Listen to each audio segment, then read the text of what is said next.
If you are headed to a picnic or some type of get together and you just don't know what to bring, this video is for you. I've got 5 easy recipes that are perfect at potlucks, and I think you and everyone who takes a bite is gonna love it. Hey y'all, I'm Mandy, and this is Mandy in the Making. If you are new here, you may not have seen Subby Supper yet.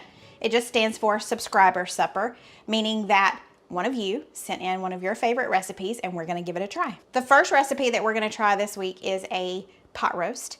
And it's done a little bit differently than I've ever done it, so we're gonna give it a try from Sabrina. What makes this particular recipe unique is it's using golden mushroom soup, which I don't know if I've ever used it, or if I have, it's been very rarely. So let's make it. Okay, so we're gonna use 2 golden mushroom soups, 1 pack of the beefy onion soup mix, and you can use 2 small cans of evaporated milk, or you can use this larger can.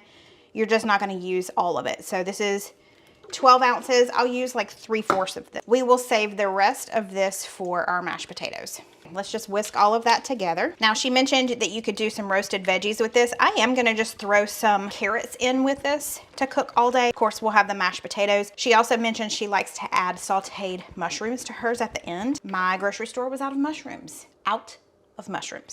So we are not gonna do that today, but that would be a great addition. I've got 2 small chuck roasts here. Each one is like 1.5 pounds. That's why I'm doing 2 of them. You want to do 2 to 3 pounds. I just figured 2 small ones would be fine. And like I mentioned, I'm just going to add in some carrots. I got these from Trader Joe's the other day. I had about half an onion left from a couple of nights ago. And I'm going to throw some extra pepper in there too. This is going to go on high for the rest of the day. It is a Saturday. She said you could do low for 10 or high for about 8 hours. So that's what we're gonna do, and we'll see you back in a little bit. Our house smells amazing. I cannot wait to eat this. Super tender. All right, let's do this. It's time to eat. It is time to eat. Yes, it is. So off the bat, the juice, the gravy Right. looks amazing in this. Let's get a hold to that. Oh man, yes, that is very delicious. So the gravy really does add a lot of moisture, flavor that you normally don't get when you have a roast. Okay. Because most of the time we don't. Well, we do like the Mississippi pot roast. That's probably our most popular one that we do here. But how would you compare this one to the Mississippi pot roast? Well, the gravy is outstanding. That's Okay. what makes this stand apart from the rest of them. Is that if you're, a lot of times you skip the gravy in pot roast. Well, some people do. Yeah. Because it's real fatty, Yeah, and yeah. you have to kind of play with it a little bit to make it more like a gravy. But this is already ready to go. I mean, it's got the flavors packed in there. Really good. Good, I'm glad. I used the rest of the evaporated milk in with our potatoes, and then I baked this ciabatta bread. So I'm gonna dig in. I'll let y'all know my thoughts, but Sabrina, this guy, yeah, he's happy. Our house smells so good. It's all about the gravy, baby. He went back and got him some more gravy. I had not added enough. Oh man. Then you can just sop it up. There you go. All right. Well, Sabrina, we really appreciate this because I can see this being very popular in the fall and winter in our house. I love the flavors of this. I love a Mississippi pot roast, but this is a little more traditional, but like with a twist on traditional. Yeah. So we love it. Thank you. Do you know what I love? Alfredo sauce and chicken and bacon. Let's combine them together. This is an Alfredo chicken, bacon, bake. First things first. Preheat the oven to 350. Okay, the first thing we're gonna be doing is frying up some bacon, but we need to chop it up into little pieces. So that's what I'm doing here. I've got about 4 pieces of bacon. This is center cut bacon. It doesn't matter what kind you have. Let's take this over to a skillet on the stove. Okay, so let's just add that in here. and we're just gonna let that brown. But while that starts, let's go back over and cut up our chicken. I need to split my chicken breasts because they're rather thick. Okay, so I split 2 of them. One of them is not thick, so that's done. Let me wash my hands and we'll move on to the next step. We need to dice this red pepper. This way they're all exactly the same size.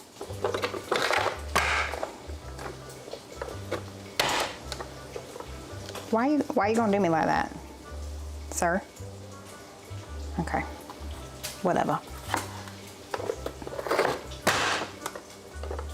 That's more like it. Beautiful. And then lastly, all I need to do is just chop up this parsley. This will be it for the end. I need to go check on that bacon. It's sounding good over there. It's also smelling good. Okay, just a couple more minutes on this. The bacon was done, so I drained, or not drained it, put it over here. I did leave the drippings, and we are going to pop our red pepper in here, and we're just gonna let this cook for a couple of minutes. While that cooks, I'm gonna season our chicken breast with a little bit of salt and pepper. I'm going to remember to take that off. The other day I forgot to do that and couldn't figure out what was wrong with my pepper, why it wouldn't come out. It helps if you take the lid off. These have been cooking for a couple of minutes. Let's remove it out with a slotted spoon to a bowl. You don't want them super soft. I think the recipe says crisp tender. So kind of in that in between. Now to the same skillet, let's add our chicken. We're gonna let it cook on this first side for about 4 minutes. All right, let's turn these over. It's been about 2.5 minutes. Let these cook for another couple of minutes on this side. Our chicken is done for now. It's gonna finish in the oven, but let's mix together a few of our ingredients.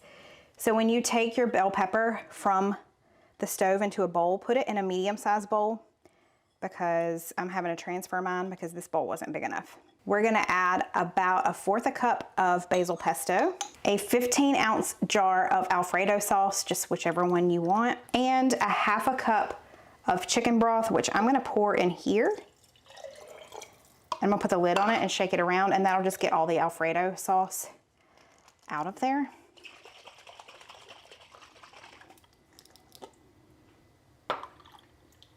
There we go. All right, let's mix that together. Now you see why I needed a bigger bowl. Okay, that smells good. All right. Let's put that to the side. It says to use a 9x13 dish. This one is a little bit bigger than 9x13, but it'll get the job done. I'm gonna spray it with a little nonstick spray. And we're gonna add our chicken breasts to the bottom. Keep in mind, these are not done. You're not cooking them all the way through on the stovetop because it's gonna bake for 30 minutes. So they will be done by the end. Then we're just gonna pour this mixture over top of our chicken. Okay, we do need to cover this, so I'm gonna grab some aluminum foil. Okay, this is going in a 350-degree oven for about 30 minutes till it's nice and bubbly and our chicken is cooked through. There we go. So the chicken is almost done and ready to come out of the oven for us to move on to the next step, but I have some broccoli steaming on the stove. Once the chicken comes out, I'm gonna uncover it and make sure that it has come up to temperature and the chicken is completely cooked. And then I'm gonna add about 1/2 cup to a cup of mozzarella cheese on top and put it back in the oven for 5 more minutes uncovered. Now that it is out of the oven, we are gonna top it with our chopped bacon and our fresh parsley. And y'all, this smells amazing. We cannot wait to dig in.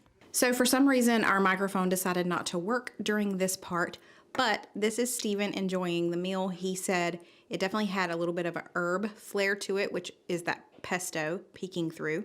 He loved it. Cole also gave it a thumbs up. They both just wanted to drink the sauce. They also loved the bacon flavor. The bacon flavor is definitely throughout because we cooked all of the veggies and the chicken. We kind of browned the chicken in the bacon grease. The bacon flavor is definitely there. This is so good. You got that herby, garlicky, bacony, buttery, cheesy flavor, garlicky. Go away. So the guys are already done with their meal and I'm almost finished with mine.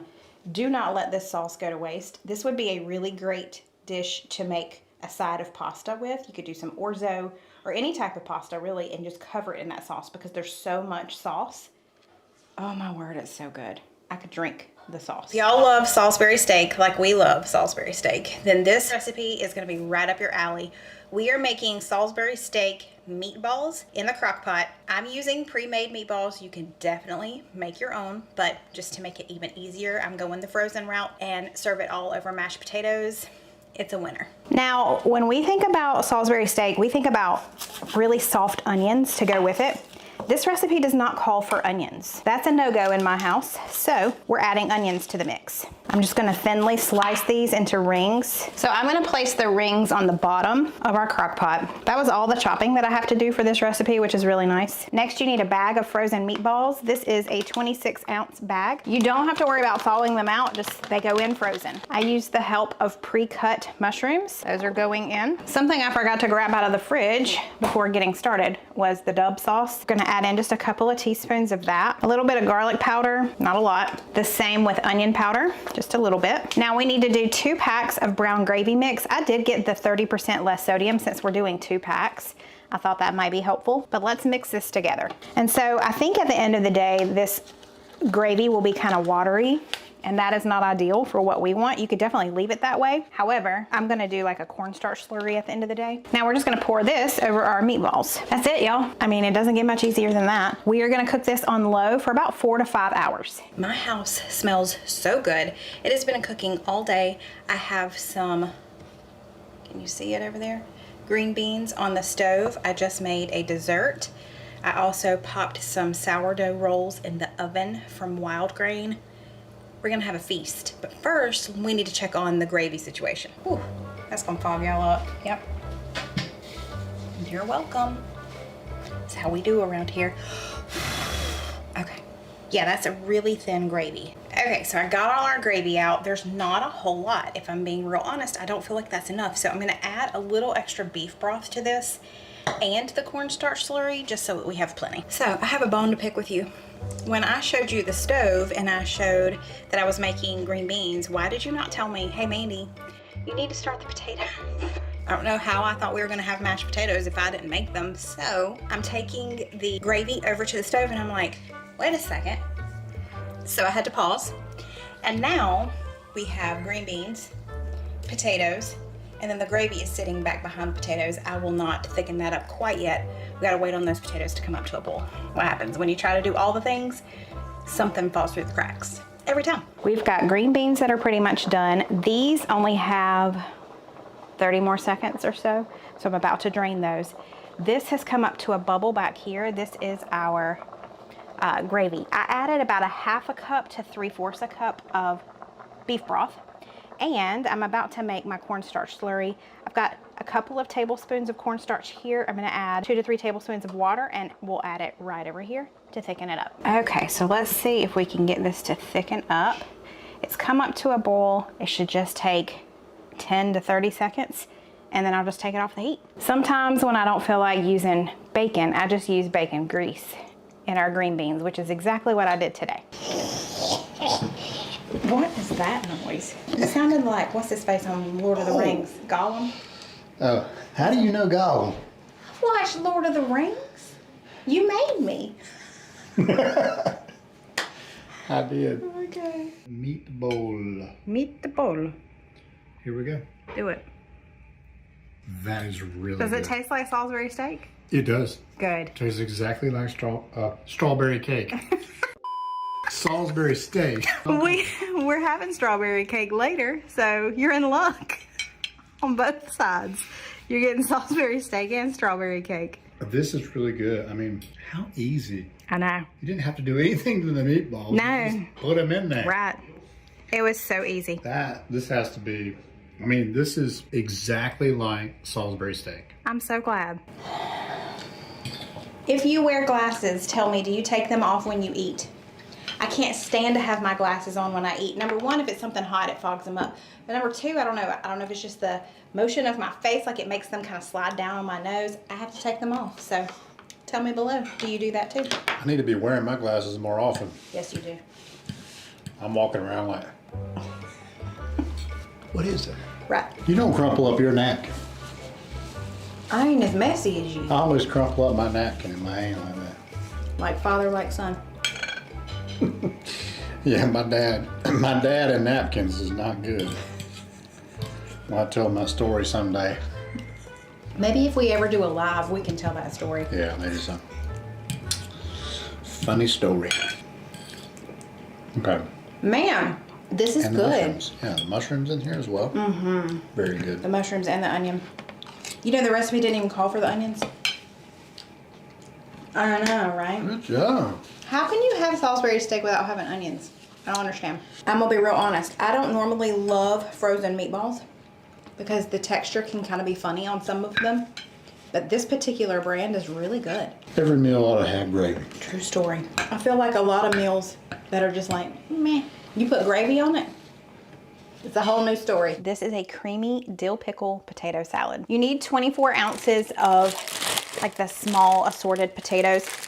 All of these are really small, except for this really large one up top. So I'm gonna cut this one, but we're gonna boil these to get started.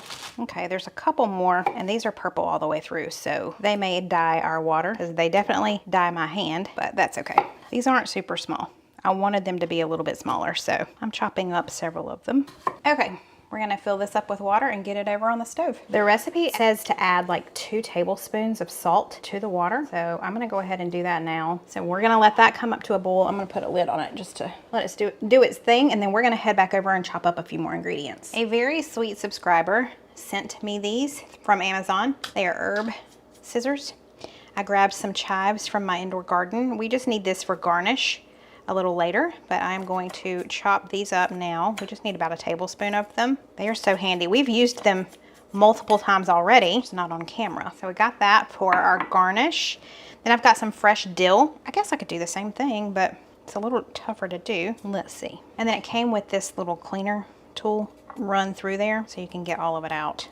I love that. Easy peasy, lemon squeezy. Now I've got this large bowl. We're gonna start mixing up everything else that's gonna go in. We need about 1/2 cup of sour cream. We just need a tablespoon of mayo. We need a tablespoon of lemon juice. We're gonna be chopping some of these garlic dill pickles up here in just a minute, but right now we need about a tablespoon of the brine, the juice in here. Just gonna eyeball this. Oh, that's more than a tablespoon, Mandy.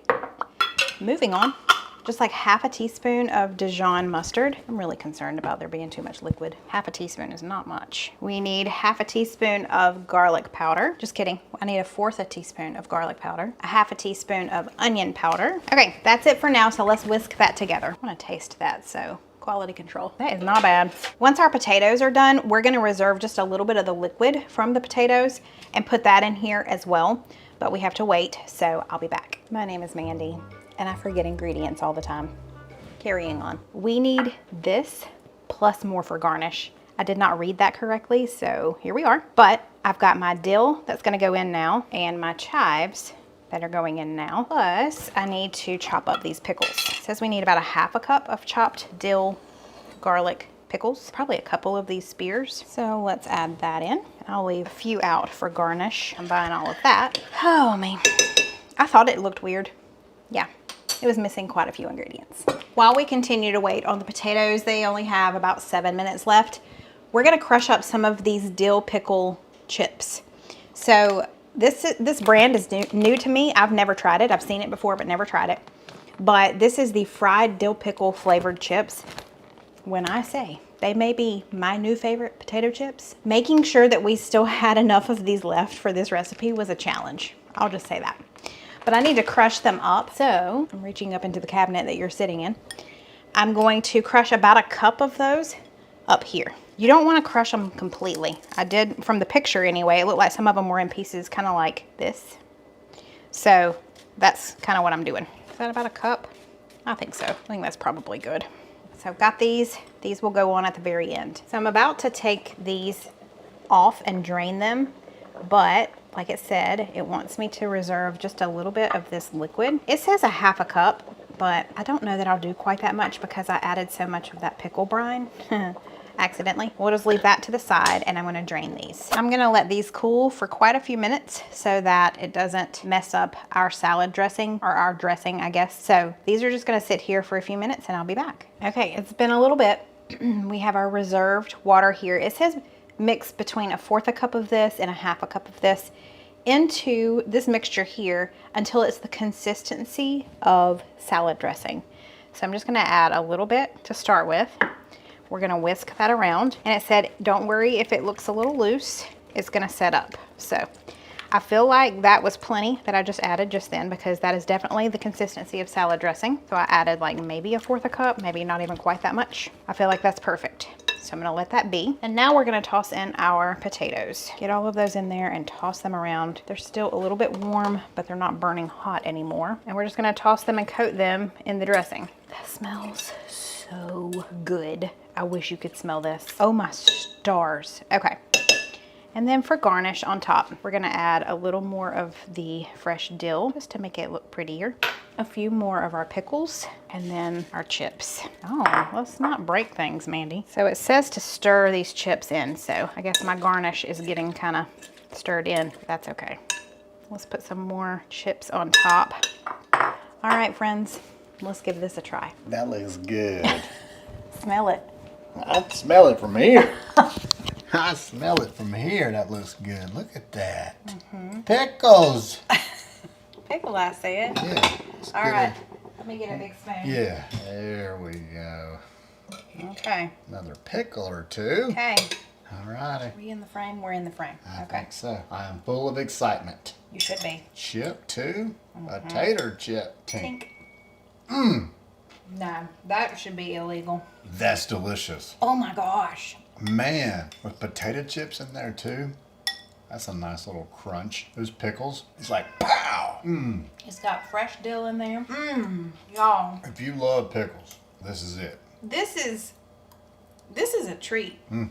This is something, if you're wanting to impress some people coming over, you're like, I'll bring, or if you're taking a potato salad, I'll bring the potato salad. They'll just think it's regular potato salad. You show up with this, you are now the most popular person at the party. I'll tell you what, this is one of them go-backers. Y'all, Man, that is good. that's my favorite one of all three that I made. Oh yeah. We're This, recording. the pasta salad, then the rice. That was the way I'd put it. Let's let him try some. Try that. Is that good? Pickled potato salad. Eat that. Yeah. You gotta make it first, then you can eat that. These potato chips, though, he's putting more of them on there. I never thought about sprinkling tater chips on my tater salad. Was dill flavored. I love that though. Yeah, y'all, this ain't gonna last the night in our house. It's just not. I mean, I guess we can just stand here and eat this. Okay, y'all can just watch us eat. What in the world? This came from Food Network. Wow. Way to go, Food Network. That is 10 out of 10. I'm trying to see who the author of it is. Man, who come up with that? Laura, I don't know how to say that last name, but it's good. So there you have it. 3 summer salads. All 3 very different, all 3 very good, that you can definitely try before summer ends. We've still got a solid month to go. I have saved Steven's favorite for last. He loves Italian subs. We all do. Honestly, the 3 of us in this house, if we're gonna get a sub, it's gonna be an Italian sub. We're gonna make hot Italian sub sliders. I think I've made something very similar to this on my channel before, but you know, this one, you just gotta have it again because it's that good. So let's do it.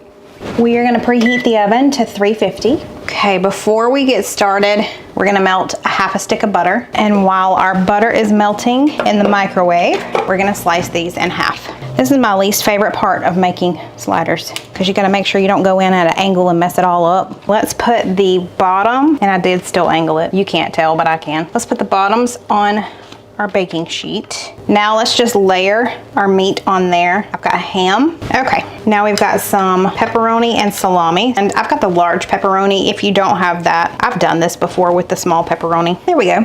Now we have 6 slices of provolone cheese going on top of that. Now for some fun toppings. I've got roasted red peppers. These are the strips, so I don't have to cut them. So let's add some of these roasted red peppers on top. And we are a family that loves banana peppers. So I've got banana pepper rings. Okay, I think that's enough. I don't want to overdo it. Okay, I have my 1/4 cup of butter here. We're gonna add Italian seasoning to it. About a tablespoon. is good. Let's put our tops on. Here we go. And let me get my little brush and let's just brush the tops with this yummy butter. You want it to kind of go down the sides too. Now I need to grab some aluminum foil. So we're just gonna cover this with aluminum foil and then we're gonna bake it at 350 for 25 to 30 minutes.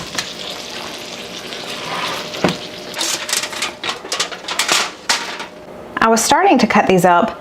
I'm gonna put these back in for about 5 minutes with the foil off. Most of the time when I do sliders, that's what the recipe tells you to do. This one didn't, but I want these to kind of toast up a little bit. So let's put them back in. She got a little well done on the edges. Ha ha ha. Man, that looks good. I didn't give them a close-up shot, so let me do Look at that. them colors on that thing. Man, yeah. Turn it, Turn it. turn it. All right, All right, let's do it. grab that and Oh boy. Oh yeah. Caramelization on the bottom.